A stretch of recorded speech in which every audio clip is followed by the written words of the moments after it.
मेरे शौहर, मैंने आपको बहुत धोखा दिया है, मुझे माफ कर दो वरना ये कब्र मुझे जला देगी। एक छोटा सा गांव था। उसी गांव में एक मियां बीवी रहा करते थे। शौहर बेहद गरीब था। रोज सुबह अंधेरे में उठता, फटे कपड़े पहनकर मजदूरी पर निकल जाता और दिन ढलने के बाद थका हारा घर लौटता। यही उसकी जिंदगी थी। रोज वही मेहनत, वही मजबूरी।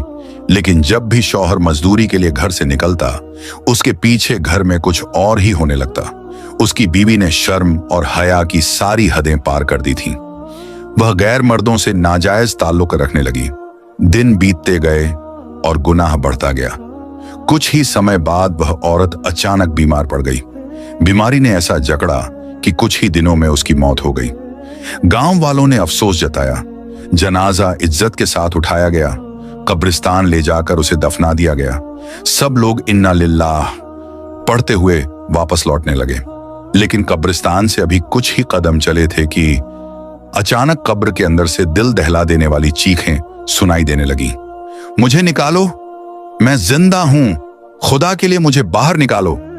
लोग सन्न रह गए, एक दूसरे का मुंह देखने लगे। आवाज उसी कब्र से आ रही थी जहां अभी अभी दफनाया गया था। औरत का शौहर घबरा कर दौड़ा। लोगों ने फावड़े उठाए, मिट्टी हटाने लगे। जैसे ही कब्र खुली, अंदर का मंजर देखकर सबकी रूह कांप गई। उस औरत के जिस्म से एक भयानक मोटा सांप लिपटा हुआ था जो उसे जकड़े हुए था।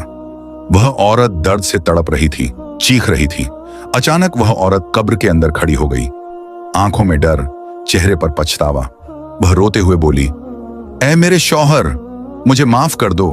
मैंने कई मर्दों से नाजायज रिश्ते बनाए, इसी वजह से मुझ पर अजाब आ रहा है। अल्लाह का वास्ता है, मुझे माफ कर दो। शौहर कांप रहा था। तभी इमाम साहब आगे बढ़े और बोले, अगर दिल में बदला रखा तो यह आवाज बार बार आती रहेगी।